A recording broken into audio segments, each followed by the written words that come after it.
So, hello guys, what's up? It's me again, si Mima Alicia nyo, at nagbabalik ulit para sa ating panibagong video. So, as of the moment, mga minamahal, hindi ko pa po pwede siyang pangalanan. Pero, iba-blind item ko itong matandang tao na ito. So, may clue na dyan, matanda, mga minamahal.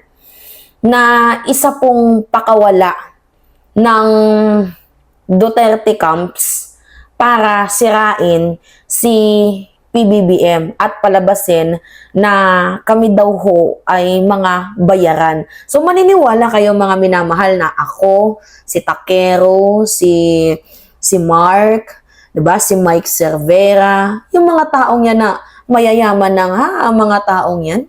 Tapos sasabihin, binabayaran. Patingnan yung mga minamahal, itong si Mark Ramos.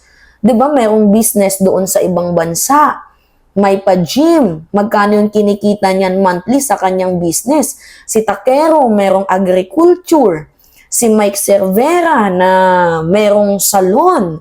'Di ba? Ako na meron kaming mga, hindi naman napakadaming hacienda doon sa aming probinsya, but sapat naman po yung income namin sa monthly expenses namin, sa kinikita namin daily.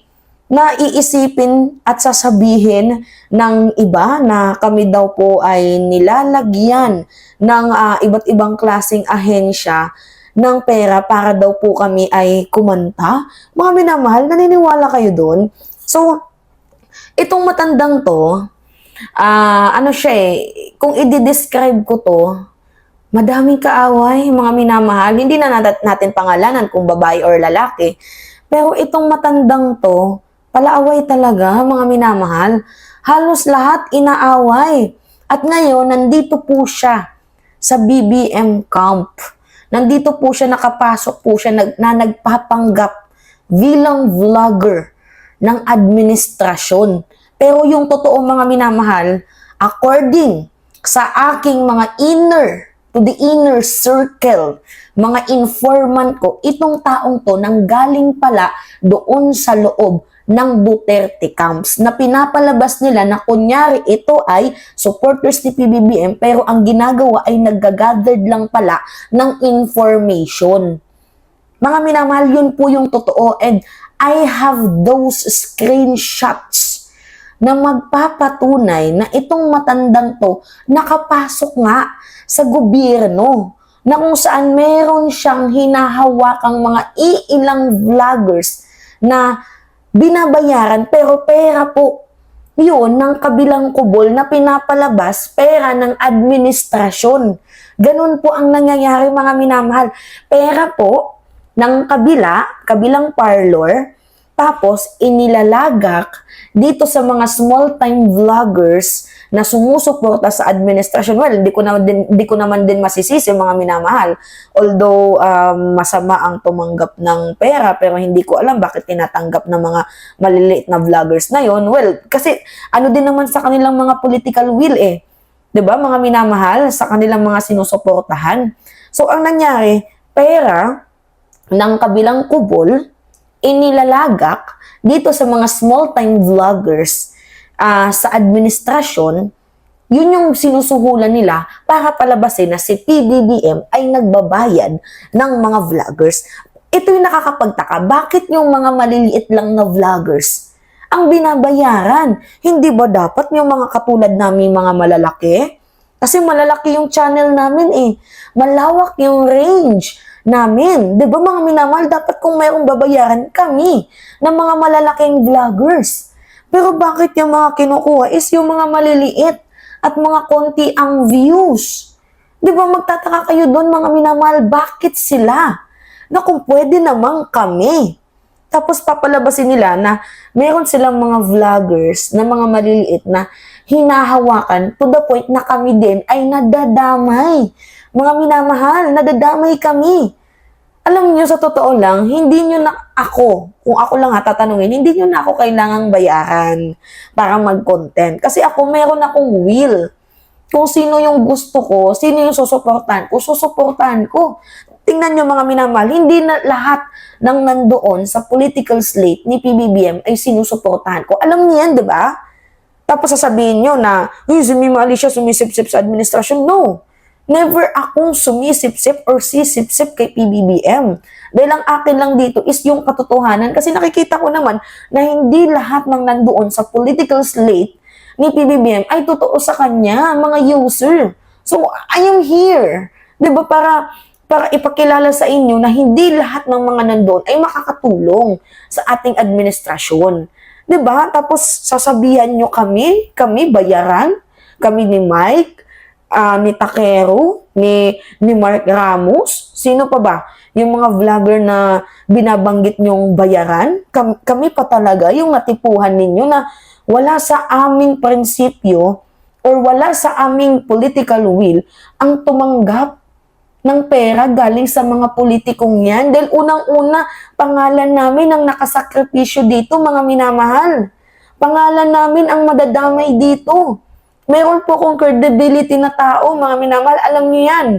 Pero, eto merong mga politician talaga, mga minamahal, na nagbabayad. Pero hindi dito sa administrasyon ni PBBM. Merong nag-o-offer doon sa kabila. Alam ko yan kasi kahit ako, tinanong. Nag-inas ako, mga minamahal, kung magkano yung TF na gusto ko para bumaliktad at suportahan sila. Pero mga minamahal, hindi ko tinanggap kasi meron nga po akong prinsipyo. Alam ko yung ginagawa ko, alam ko yung sinasabi ko, alam ko kung ano yung nararapat para sa ating bayan. Ganun ako, mga minamahal, tapos sasabihin ninyo kami bayaran, si Mark, si Takero, si Mike, mga bayaran. Paano magiging bayaran yung mga taong yan? Ang lalawak ng mga businesses ng mga yan. Milyones ang kinikita monthly. Magkano lang yung binabayad sa mga vloggers na sa kabilang kubol? Balita ko, binabayaran si Maharlika 70K, Banat by 70. Di ba mga minamahal? So, tapos kami, magiging bayaran? Alam nyo mga minamahal, masasabi nyo bayaran ako kung papalit-palit ako ng sinusuportahan. Hindi naman Hindi naman ako nagbabalentong-balentong sa aking mga sinusuportahan. Nananatili ako mula noon hanggang ngayon. Yung pagsuporta ko sa ating administrasyon, nananatiling consistent. 'Di ba? Tapos ngayon, si Mike Cervera, mga minamahal, sinisiraan. Meron ding naninira sa kanya na mga DDS vlogger.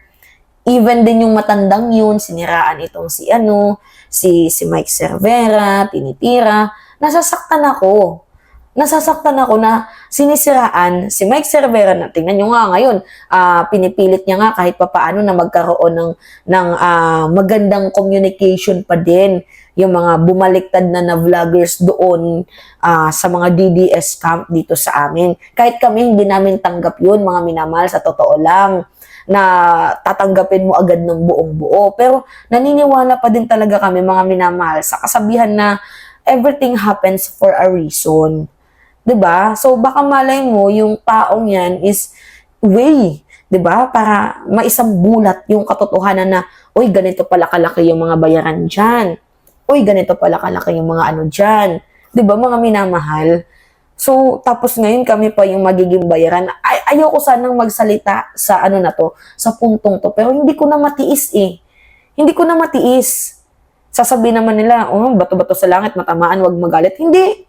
Hindi ako natamaan or hindi ako nagagalit. Naiinis lang ako. Kasi ang lakas ninyong mambintang pero wala naman kayong ebidensya na bayaran kami. 'Di ba?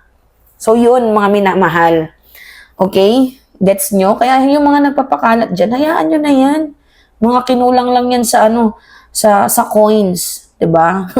Hindi ata masyadong malaki yung TF na ibinibigay kung kaya't ang ginagawa, mas naninira ng lubos para madagdagan ng kanilang sweldo. Ganun yun sila, mga minamahal. Anyway, yun po. It's me again, si Mima Alicia nyo, at nagbabalik ulit para sa ating panibagong video.